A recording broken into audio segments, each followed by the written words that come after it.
Guys, Radhe Radhe. এখন তো তারাপীঠে চলছে ভক্ত সম্মিলনী মেলা, সেটা কম বেশি সবাই জানো।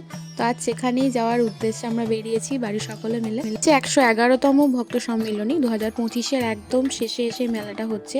এটা 10 বছর অন্তর অন্তর হয়, আর যেটা লাস্ট হয়েছিল 2016-তে। তারাপীঠের কাছেই বাড়ি, কিন্তু সত্যি বলতে এই মেলাটা তেমন ভাবে আমি আগে কখনো দেখিনি। যে সুন্দর হচ্ছে এই মেলার থিম, যেটা হচ্ছে মাটির দেওয়াল আর খড়ের চাল, দেখতেই পাচ্ছ এত সুন্দর থিম। আর এখানে তো মা তারাকে একদম স্বয়ং মনে হচ্ছে মা তারা বসে আছে।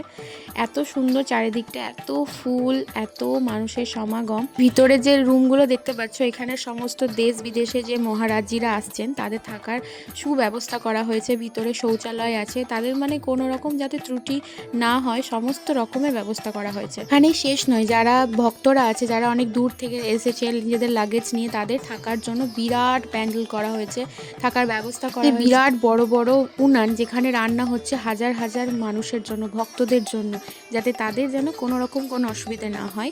তাদের থাকার ব্যবস্থা থেকে সমস্ত কিছু লক্ষ্য করা হয়েছে।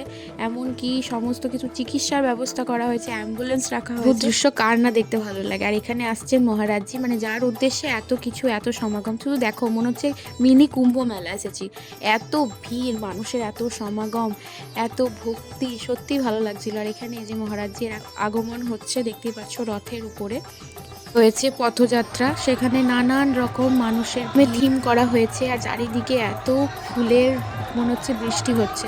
দেখতে পাচ্ছ রথটা, অনেক রকমের বাজনা, অনেক বড় বড় বাজনা, নাচ, সমস্ত কিছুই, কোনো কিছু ত্রুটি রাখা হয়নি। মধ্যে ঢুকেই যে বড় খড়ের চালের জায়গাটা তোমরা দেখতে পারলে, ওখানে হবে যজ্ঞী।